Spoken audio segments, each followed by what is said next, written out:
Olá a todos meus amados irmãos em Cristo Jesus, sejam bem-vindos a mais um dia, a mais uma semana. Senhor nosso Deus, Pai nosso que estás nos céus, que o teu nome seja santificado em todo o tempo, em todo o lugar, Pai. Pai, que nós entendamos que só Tu és santo e nós então pratiquemos a Tua justiça de acordo com a Tua palavra, por meio do Teu Filho amado Jesus Cristo. E isto nós só conseguimos porque Tu, Pai, através do Teu Filho, nos deste o Espírito Santo, para que por Ele nós vivamos. Perdoa as nossas falhas, Senhor, agradecendo-te pelo pão diário, pelo que vestir, pela bebida, pela água que nós temos a cada dia. Eu também te peço perdão pelas nossas falhas. Perdoa-nos assim como nós perdoamos a quem nos ofende. Não nos deixes cair em tentação, Senhor, mas antes disso, livra-nos de todo o mal. Eu peço-te somente a Ti, porque Teu é o reino, o poder e a glória para todo o sempre. Amém. Obrigado, Senhor, pelo Teu Filho amado Jesus Cristo. Tu amaste tanto o mundo, Deus, amaste tanto a humanidade, vou dizer desta maneira, Deus, que enviaste o Teu Filho amado Jesus Cristo, o Teu Filho unigênito, para que todo aquele que crê em Cristo Jesus não morra eternamente, mas antes tenha a vida eterna. Obrigado, Senhor, por meio de Cristo Jesus nós temos essa vida. Em nome do Teu Filho amado Jesus Cristo eu oro, agradeço e peço-te que Tu seja de acordo com a Tua vontade. Amém. Meus amados irmãos, glória a Deus em todo o tempo. Nós vamos continuar a nossa leitura aqui em Deuteronômio 5, versículo 1 em diante. E eu quero saber como foi o vosso fim de semana. O vosso fim de semana foi bom, foi tranquilo ou não? Eu quero saber. E se há alguma coisa específica para que eu ou outras pessoas possamos orar por ti, então, por favor, se tu assim quiseres, partilha connosco para que nós oremos uns pelos outros. Deus seja louvado em todo o tempo, amados. Deuteronômio, capítulo 5. Moisés reuniu todo o povo de Israel e disse: Ouça com atenção, Israel. Ouça os decretos e estatutos que hoje lhes dou para que os aprendam e os cumpram cuidadosamente. O Senhor nosso Deus fez uma aliança conosco no Monte Sinai.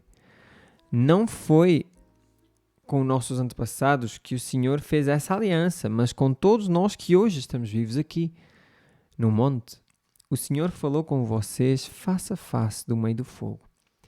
Eu servi de intermediário entre o Senhor e vocês, pois vocês tiveram medo do fogo e não quiseram se aproximar do monte. Ele falou comigo e eu lhes transmiti suas palavras. Foi isto que ele disse: Eu sou o Senhor seu Deus que o libertou da terra do Egito onde você era escravo. Não tenha outros deuses além de mim. Não faça para si espécie alguma de ídolos ou imagens de qualquer coisa no céu, na terra ou no mar. Não se curve diante deles, nem os adore, pois eu, o Senhor, seu Deus, sou um Deus zeloso. Traga as consequências do pecado dos pais sobre os filhos até a terceira e quarta geração dos que me rejeitam, mas demonstro amor por até 1000 gerações dos que me amam e obedecem a meus mandamentos. Uma pequena pausa neste segundo mandamento aqui que Deus dá no monte. O primeiro, não tenha outros deuses além de mim. E logo a seguir, não faça para si espécie alguma de ídolo. Ou seja, não tenhas nada como ídolo em ti, na tua vida. E interessante, meus amados irmãos, que esta parte, a maioria das pessoas diz assim: não, mas com certeza aquela pessoa tem uma maldição, porque Deus, até à terceira e quarta geração, Deus traz as consequências do pecado dos pais sobre os filhos, até à terceira e quarta geração. As pessoas focam tanto nesta parte aqui e não focam na segunda parte, que realmente é o que é como é Deus, ok? Se Deus traz as consequências do pecado, a culpa é nossa. Mas se Deus demonstra amor até 1000 gerações dos que o amam e obedecem a seus mandamentos, então a culpa é dele. A nossa culpa é negativa. A culpa de Deus é então misericórdia, é amor. Mas nós, quando falamos uns com os outros, muitas vezes, e ouvimos isso, principalmente em igrejas ditas ou denominadas pentecostais, elas dizem, não, mas Deus, com certeza isso é uma maldição, porque Deus até a terceira e quarta geração, Ele vai...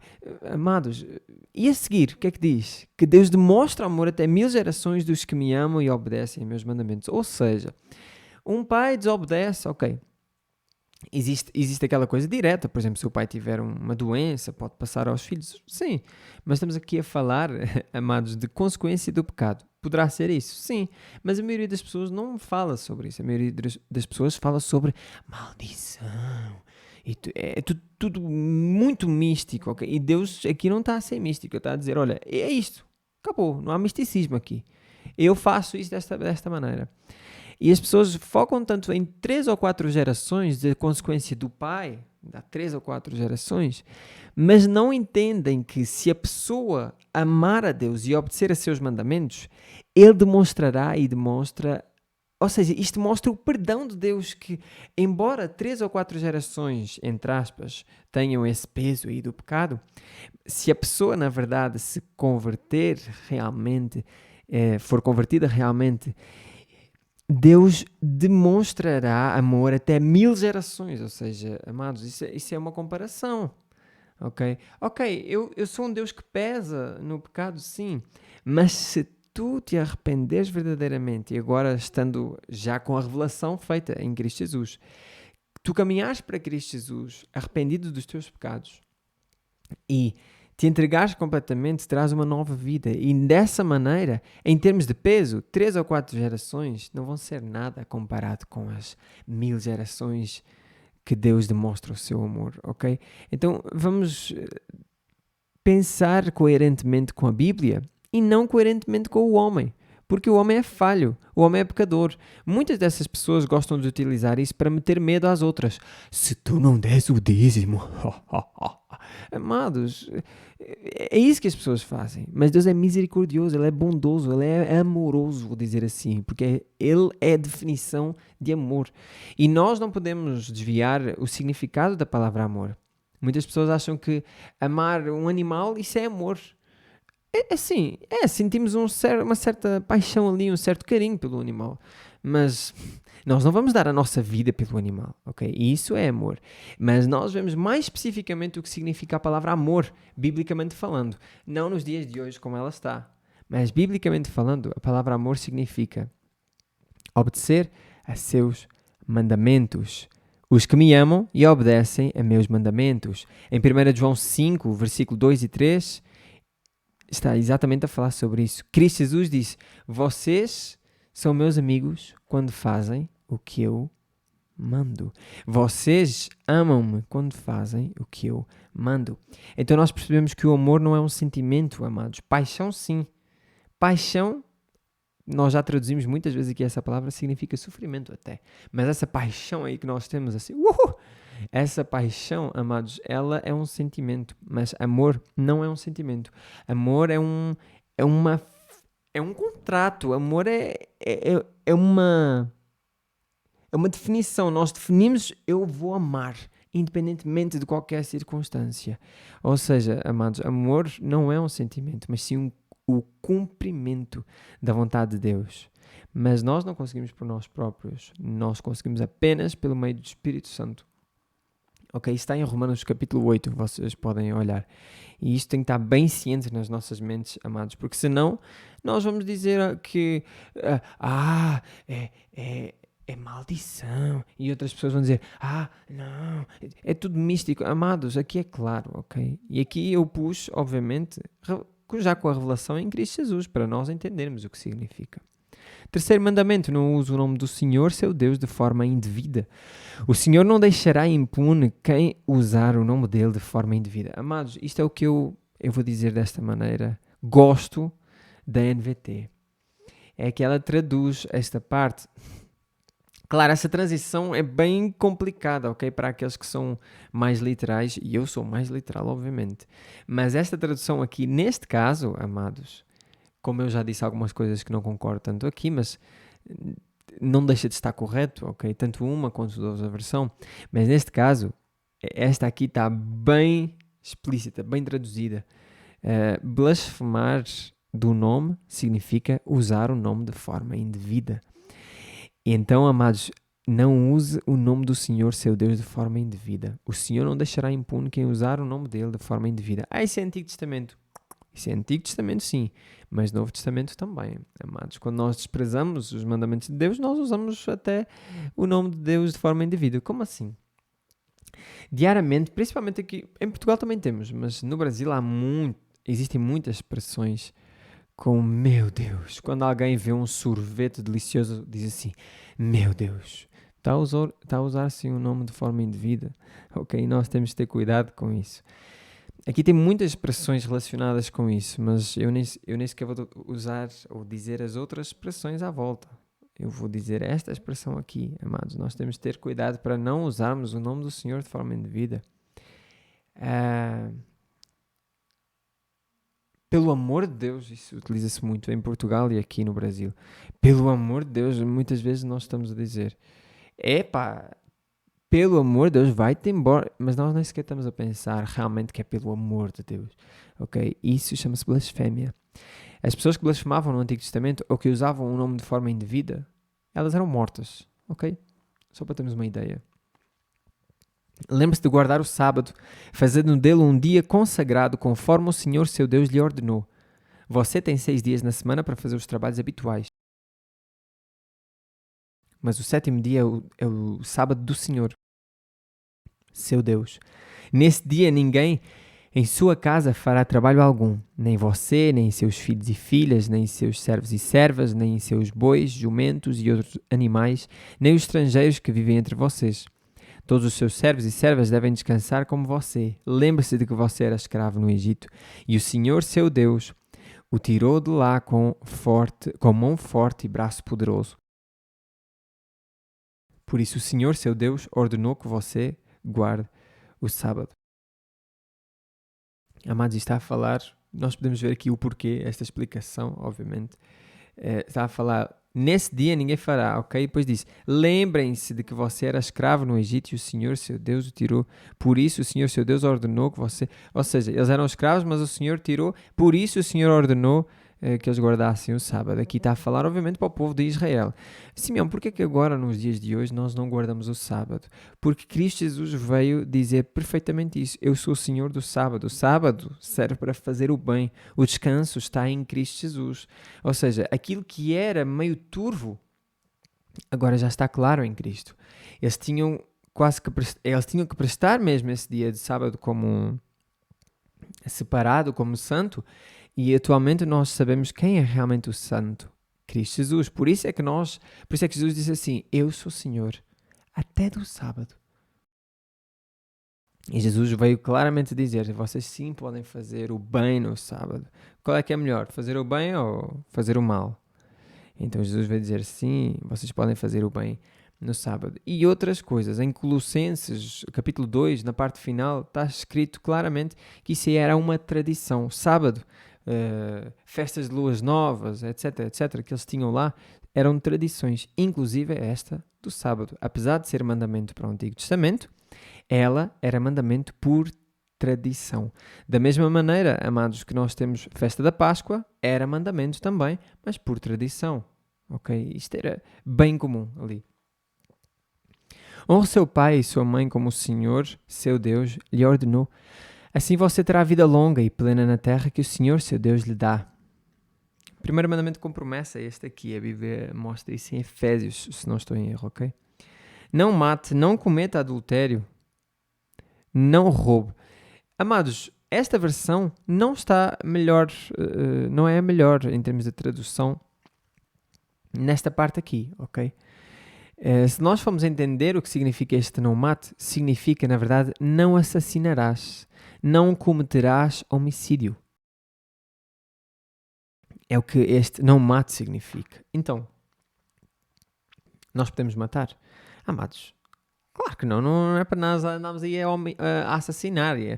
Mas, se algum Estado ou algum país tiver pena de morte, por exemplo, a Bíblia, tanto o Antigo quanto o Novo Testamento, eu já falei disso várias vezes aqui, ela não condena a pena de morte, ok? Porque aí foi estabelecido por Deus, neste caso, mas foi dada ao Estado, ao governo, essa permissão. Aquilo que está a dizer, e obviamente essa pena de morte é para castigar aqueles que não fazem o bem. Mas, amados, aqui este não mate está a falar de homicídio. A pessoa fica com raiva, nós vimos isso já muito aqui no Antigo e também veremos, obviamente, no Novo Testamento, embora eu já tenha falado. Nas cartas de Pedro está a falar isso, em 1 ou 2 Timóteo também. Então não mate significa, na verdade, a melhor tradução seria não cometerás homicídio ou não assassinarás.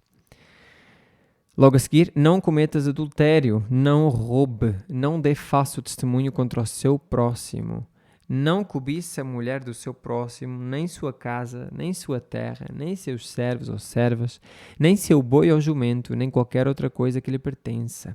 O Senhor dirigiu essas palavras a toda a comunidade reunida ao pé do monte. Falou em alta voz do meio do fogo, cercado de nuvens e densa escuridão. Foi tudo o que ele disse naquela ocasião. Escreveu suas palavras em 2 tábuas de pedra e as entregou a mim. Quando vocês ouviram a voz que vinha do meio da escuridão, enquanto o monte ardia em chamas, todos os líderes e autoridades de suas tribos se aproximaram de mim e disseram: O Senhor nosso Deus nos mostrou sua glória e grandeza, e ouvimos sua voz do meio do fogo. Hoje vimos que Deus fala com os seres humanos, e no entanto ainda estamos vivos. Mas por que colocaríamos a vida em risco outra vez?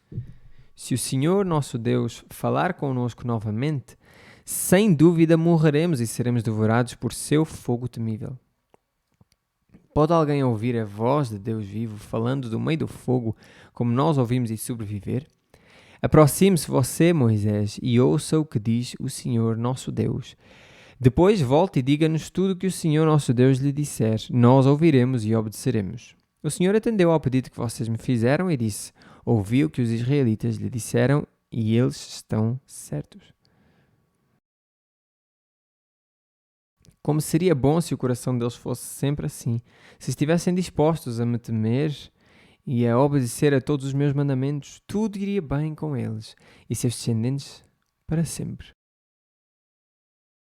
Agora vá e diga a eles: voltem às suas tendas. Você, porém, ficará comigo aqui para que eu lhe dê todos os meus mandamentos, decretos e estatutos.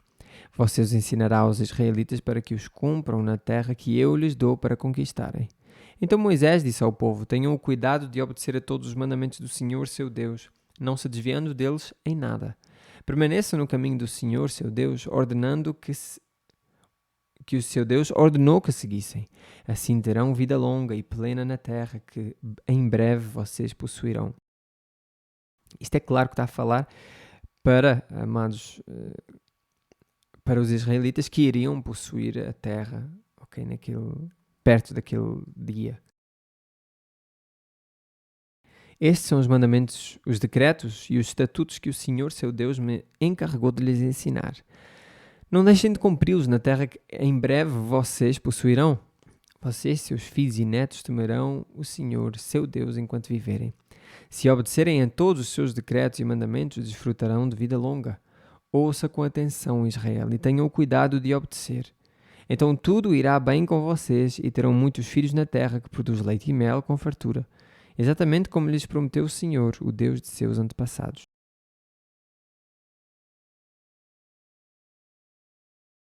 Ouça, ó Israel, o Senhor nosso Deus, o Senhor é único. Ame o Senhor, seu Deus, de todo o seu coração, de toda a sua alma e de toda a sua força. Guarde sempre no coração as palavras que hoje lhe dou.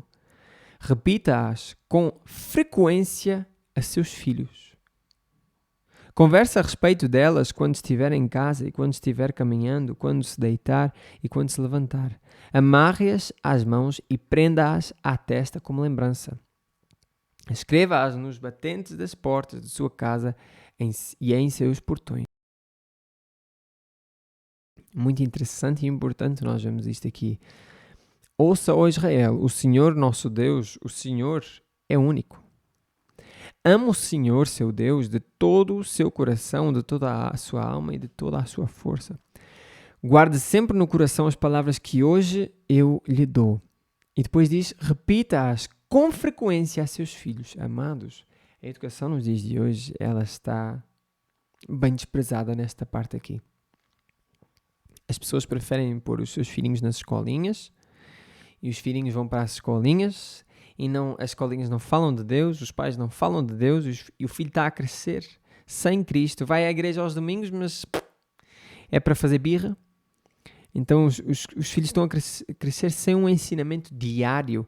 Repita essas palavras, repita a Bíblia Sagrada com frequência a seus filhos. E aqui nós achamos que o ensinamento que nós temos nas escolas, seja em Portugal, Brasil, em outro lado qualquer, nós achamos que o ensinamento que nós temos nas escolas é um ensinamento bom, porque as escolas vão formar o meu filho como um advogado, um médico, um professor, etc, etc. Engenheiro. Amados, tem esse lado, sim, o lado já, que eu vou dizer, cultural, de que isso é que é importante, esse tipo de trabalho é que é importante, então as escolas poderão formar o filho aí. Poderão, amados. Mas eu digo-vos que, provavelmente, amados, 99,9% das vezes, as pessoas até poderão ser engenheiros e tudo mais, mas a formação cristã está zerada. E nós depois, amados, nós temos que realmente entender o que significa educar o filho. Porque se for para o padrão deste mundo, educar o filho é apenas prepará-lo para uma faculdade qualquer, para que ele tenha um emprego comum e pronto, viva então por causa do dinheiro. Mas preparar um filho não significa isso, amados. Preparar um filho significa repetir com frequência as palavras da Bíblia Sagrada. Converse com os filhos a respeito da Bíblia. Quando estiver em casa, quando estiver caminhando, quando se deitar e quando se levantar. Isto mostra que o filho, ele anda juntamente com o pai, juntamente com a mãe. Mas nós nos dias de hoje não vemos isso, né? O filho aos 2 anos já tem uma babá ali para educar, que se calhar nem sequer é cristã, ou se for, talvez nem consiga passar a Bíblia, infelizmente. Então depois o filho começa a sua alfabetização numa escola qualquer que também não é cristã, então... E a maioria das escolas que se dizem cristãs também os ensinamentos não são legais. Amados, nós temos que entender isto, amados, é que como é que nós queremos o nosso filho? Não estou aqui a falar de proteger o filho, mas estou aqui a falar de dar um ensinamento correto. Segundo a Bíblia, o ensinamento correto é o pai e a mãe ensinarem o filho a andar e a obedecer à Bíblia Sagrada. Secundário, outras coisas, claro. Mas primário é este aqui. Mas o que é que acontece, amados? É o contrário, né? Ou então, neste caso, Cristo nem sequer vai. A pessoa vai motivando o filho a ser alguém, entre aspas, na vida. E esse alguém na vida é alguém que ganha muito dinheiro. É o que significa. Mas, amados, a Bíblia é clara aqui. O que interessa é repetir com frequência a Bíblia aos filhos. Conversar com os filhos a respeito da Bíblia. Quando estiver em casa ou em qualquer outro lugar. Isto mostra que o filho anda com o pai, anda com a mãe. Amarre-as às mãos e prendas à testa como lembrança, ou seja, esteja em todo o tempo na tua mente e no teu a fazer. Escreva-as nos batentes das portas da sua casa e em seus portões. Eu acho interessante que muitas pessoas levam isto ao pé da letra, como se diz aqui, e ela escreve mesmo ali, e isso é bom, isso é até interessante. Mas há muitas pessoas que escrevem, mas depois não passam para os filhos, né? Só escrevem ali porque a Bíblia diz que sim. Ai, amados, que nós entendamos que a educação do filho, em primeiro lugar, tem que ser para Deus. E Deus dá tudo. Deus dá tudo. Se nós não confiarmos nisto aqui, amados, se nós pensarmos que o filho vai ser alguém apenas quando tiver um emprego digno deste mundo, nós provavelmente estamos a dizer que nós é que... Deus, eu sei que é para ti, mas eu agora vou preparar o meu filho para mim, para que eu acho correto. Será que isso é correto, amados? Claro que cada pai é um pai, né? Em breve o Senhor, seu Deus, e cada mãe é mãe. Em breve o Senhor, seu Deus, os conduzirá à terra que ele jurou dar a seus antepassados, Abraão, Isaque e Jacó. É uma terra com cidades grandes e prósperas que vocês não construíram. As casas estarão cheias de bens que vocês não produziram. Vocês tirarão água de cisternas que não cavaram e comerão os frutos dos vinhedos e oliveiras que não plantaram. Quando tiverem comido até se fartarem nessa terra, cuidem para não se esquecerem do Senhor que os libertou da escravidão na terra do Egito. Temam o Senhor seu Deus e sirvam a Ele. Quando fizerem um juramento, jurem somente pelo nome dEle. Lembrem-se que isso são mandamentos para israelitas, ok? Temos que pensar sempre neste contexto. Não sigam nenhum dos deuses das nações vizinhas, pois o Senhor, seu Deus, que vive entre vocês, é Deus zeloso. Se o fizerem, a ira do Senhor, seu Deus, se acenderá contra vocês e ele os eliminará da face da terra. Não ponham à prova o Senhor, seu Deus, como fizeram quando se queixaram em Massá. Obedeçam cuidadosamente os mandamentos do Senhor, seu Deus, bem como a todos os preceitos e decretos que ele lhes ordenou. Façam o que é certo e bom aos olhos do Senhor, para que tudo vá bem com vocês e tomem posse de boa terra em que vão entrar, a terra que o Senhor prometeu sob juramento a seus antepassados. Mais uma coisa que as pessoas dizem: toma posse da terra, toma posse. Amados, Deus está a falar aqui com o pessoal que ia entrar agora nesta terra, por isso é que Deus disse: toma posse. Nesse caso, Moisés está a dizer: vocês expulsarão todos os inimigos que vivem nela, como o Senhor disse que fariam. No futuro, seus filhos lhes perguntarão: o que significam estes preceitos, decretos e estatutos que o Senhor nosso Deus lhes deu? Então vocês lhes dirão aos vossos filhos: éramos escravos do faraó no Egito, mas o Senhor nos tirou de lá com sua mão forte. O Senhor realizou sinais e maravilhas diante de nossos olhos e enviou castigos terríveis sobre o Egito, o faraó e todo o seu povo. Ele nos tirou do Egito para nos dar esta terra que ele havia prometido sob juramento a nossos antepassados. E o Senhor ordenou que cumpramos todos estes decretos e temamos o Senhor, nosso Deus, para que Ele sempre nos abençoe e preserve nossa vida como tem feito até hoje. Pois a nossa justiça estará em obedecermos cuidadosamente aos mandamentos que o Senhor, nosso Deus, nos ordenou. Glória a Deus, amados.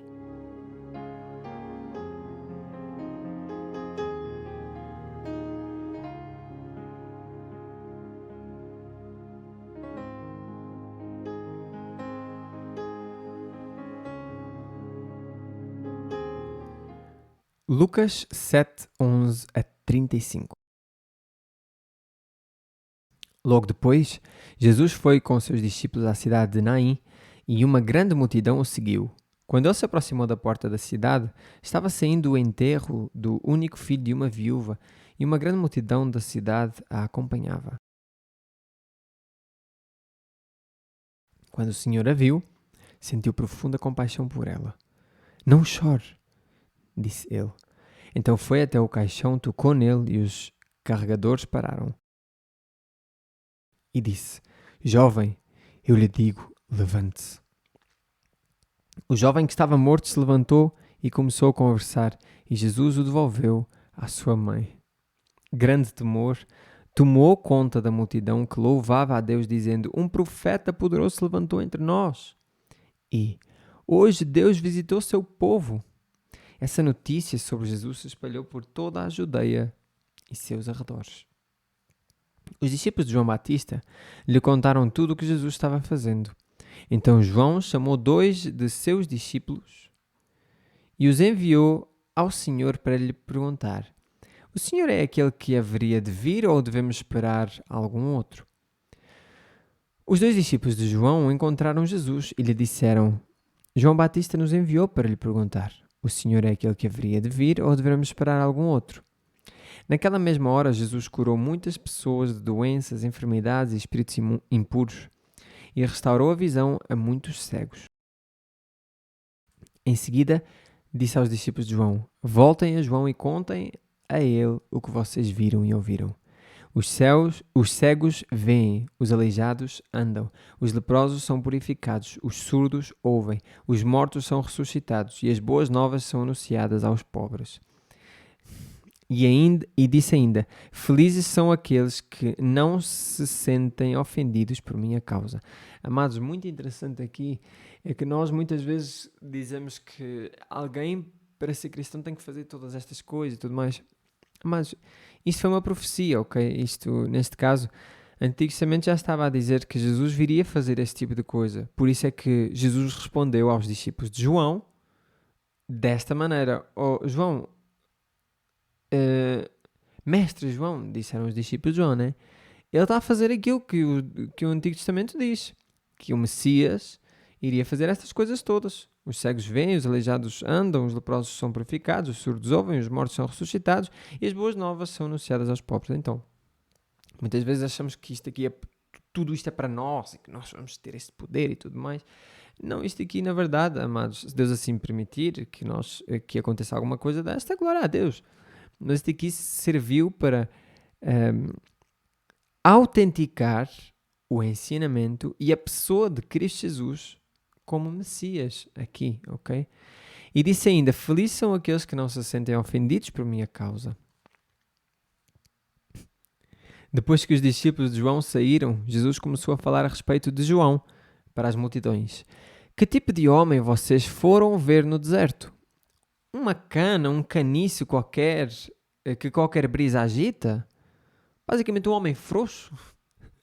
Afinal, o que esperavam ver? Um homem vestido com roupas caras? Não. Quem veste roupas caras e vive no luxo, mora em palácios.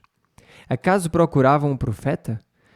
Sim, ele é mais que profeta. João é o homem ao qual as Escrituras se referem quando dizem: envio o meu mensageiro adiante de ti, e ele preparará teu caminho à tua frente. Eu lhes digo, de todos que nasceram de mulher, nenhum é maior que João Batista. E, no entanto, até o menor no reino de Deus é maior que ele. Mas nós temos que entender claramente que João Batista, ele não era um cristão, até porque ninguém era cristão nesta altura, ok? Nós vemos que João Batista irá morrer daqui a pouco tempo, nesta narrativa que nós estamos a ler. João Batista não foi um cristão, ok? Ele veio anunciar o caminho do Senhor, sim, ele veio dizer isso e mais do que um profeta, está aqui a dizer, as Escrituras falam dele. Então, mas ele não se tornou um cristão, tanto é porque a igreja só surgiu mesmo com a descida do Espírito Santo, certo? Aí é que a igreja se estabilizou, que começou realmente.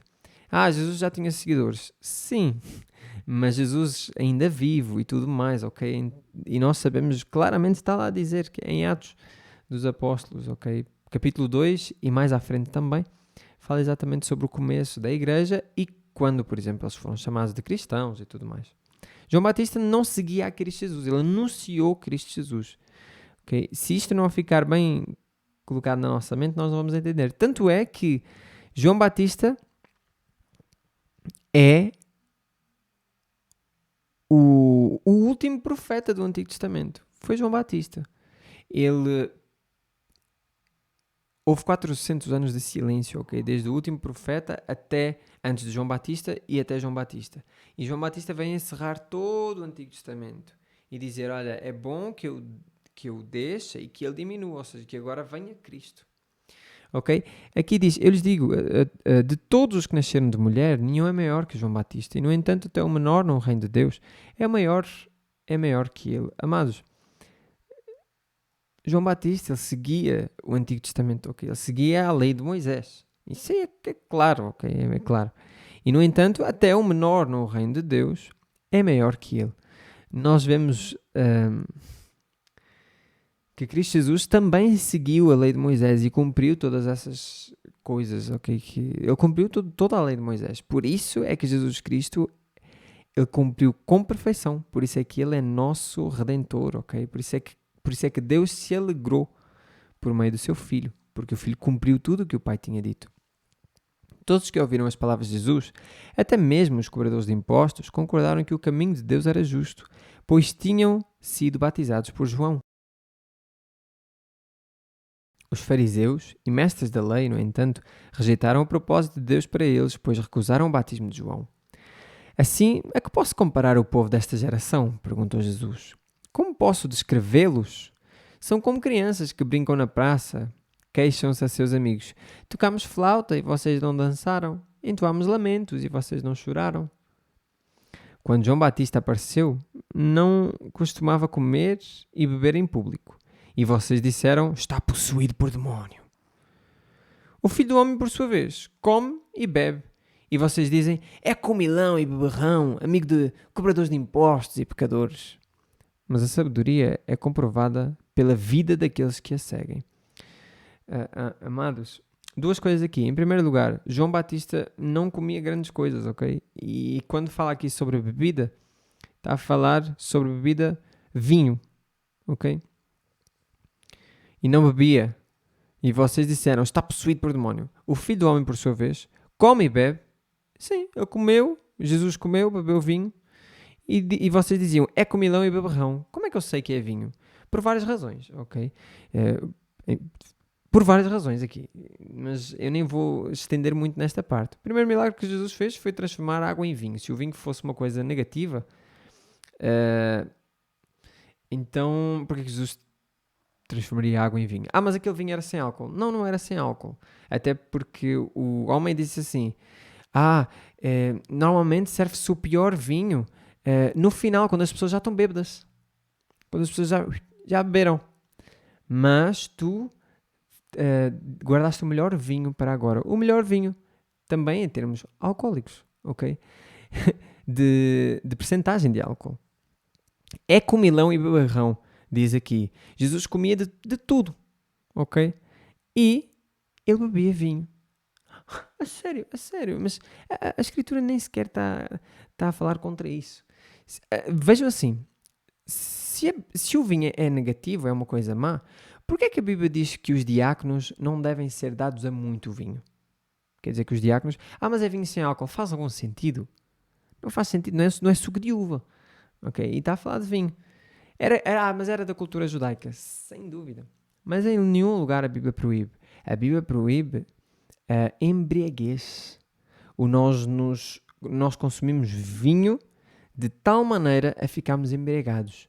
Tanto é que a Bíblia diz assim, em vez de vocês se embriagarem com vinho, você tem que se embriagar com o Espírito Santo. Então, tem problema algum beber vinho? Não, contanto que seja tranquilo, uma quantidade X, não que ultrapasse, não que a nossa mente já fique alterada. Há pessoas que têm dificuldade com vinho. Sim, essas pessoas podem beber vinho. Obviamente essas pessoas vão entender que como elas têm dificuldade em aguentar até essa quantidade de vinho, é bom que elas se ausentem do vinho, é bom que elas não sejam dadas ao vinho. Agora, a pessoa comum que não tem qualquer dificuldade, ela pode beber sim. E isto aqui é bíblico. Simeão, então eu vou começar a beber. Não é isso, cada pessoa tem a sua consciência. Se a tua consciência não te tem permitido, tu não vais começar a beber porque eu estou a falar isto. Avalia na Bíblia, fala com as pessoas à tua volta e tu vais entender que a Bíblia, este aqui de falar com as pessoas à volta também é um pouco perigoso às vezes, não é? Mas tu vais entender que a Bíblia, ela não proíbe isso, ok? Quem diz que o vinho da Bíblia é vinho sem álcool é que não faz sentido algum, ok? A Bíblia está clara a falar disso aqui. E a segunda coisa que eu quero falar aqui, mas a sabedoria é comprovada pela vida daqueles que a seguem. Mas antes disso, amados, eu quero mesmo dizer assim, se a tua consciência, se tu estás tranquilo e não consomes nenhuma, neste caso vinho, mesmo que pouco, glória a Deus. Se por acaso tu estás tranquilo, tu não tens a concupiscência do vinho, de não conseguires controlar, se estás tranquilo, se tu consegues controlar tranquilamente e bebes a tua porção a cada dia, glória a Deus também, ok? As duas estão coerentes com a Bíblia, entendem? Desde que a nossa consciência não nos condene. Obviamente, e que nós não cometamos pecado, isso é obviamente. Mas aí a nossa consciência não condena. Se nós cometemos pecado, a nossa consciência condena. Mas a sabedoria é comprovada pela vida daqueles que a seguem. Amados, deixa eu ver o que é que diz aqui. mas a sabedoria é justificada por todos os seus filhos. Amados, a sabedoria é comprovada pela vida daqueles que a seguem. Alguém que não seja sábio, ou seja, alguém que não segue a sabedoria, como é que ele vai perceber que a sabedoria é boa? Ele não vai, porque ele não segue. Mas alguém que é sábio, ele vai comprovando ao longo do tempo que a sabedoria é algo bom. Eu estou aqui a organizar o microfone. Ok? Então é a prática que vai comprovar. Glória a Deus, amados. Glória a Deus. Vamos fazer uma pequena pausa e já voltamos para Salmos e Provérbios, se Deus assim permitir.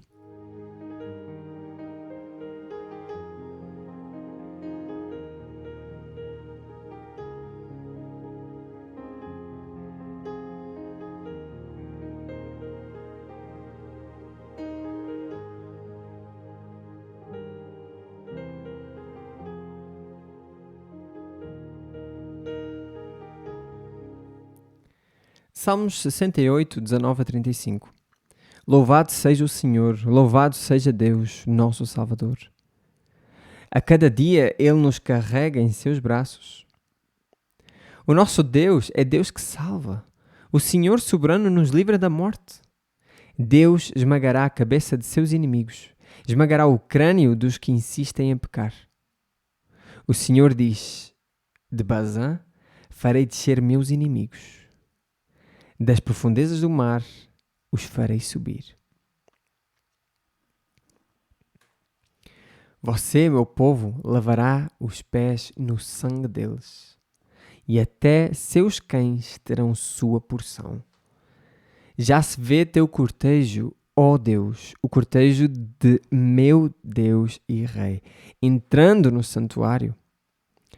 À frente vão os cantores, atrás vêm os músicos. No meio vêm as moças tocando tamborins. Louvem a Deus todos vocês, louvem o Senhor, a fonte de vida de Israel. Uma coisa interessante aqui, muitas igrejas ditas como conservadoras dizem que alguns instrumentos são maus e tudo mais. Não, amados, o que poderá ser mau é a pessoa que está por trás desse instrumento. Agora, o próprio instrumento, se é utilizado para louvar a Deus, ele não é mau por si só. A Bíblia fala exatamente sobre isso, ok? Reparem que à frente estavam cantores, atrás vêm os músicos e no meio vêm as moças tocando tamborins.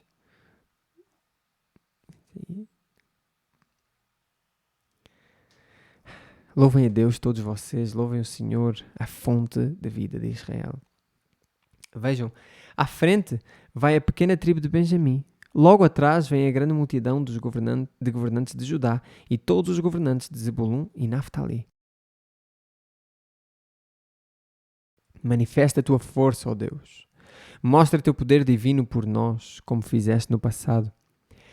Os reis levam tributos ao teu templo em Jerusalém. Repreende-os. Esses animais selvagens à espreita entre os juncos. Essa manada de touros no meio de bezerros fracos. Faz-os trazer barras de prata como humilde tributo. Dispersa as nações que têm prazer em guerrear. Que o Egito venha com dádivas de metais preciosos. Que a Etiópia traga tributos a Deus. Cantem a Deus, reinos da terra. Cantem louvores ao Senhor. Cantem àquele que cavalga pelos céus antigos, cuja voz poderosa troveja dos céus. Anunciem a todos o poder de Deus. Sua majestade está sobre Israel. Sua força é poderosa nos céus. Deus é temível em seu santuário. O Deus de Israel dá poder e força a seu povo. Louvado seja Deus. Provérbios 11, 29 a 31. Quem causa problemas à família herda o vento, ou seja, nada. O insensato se torna servo do sábio. O fruto do justo é a árvore de vida. O sábio conquista pessoas.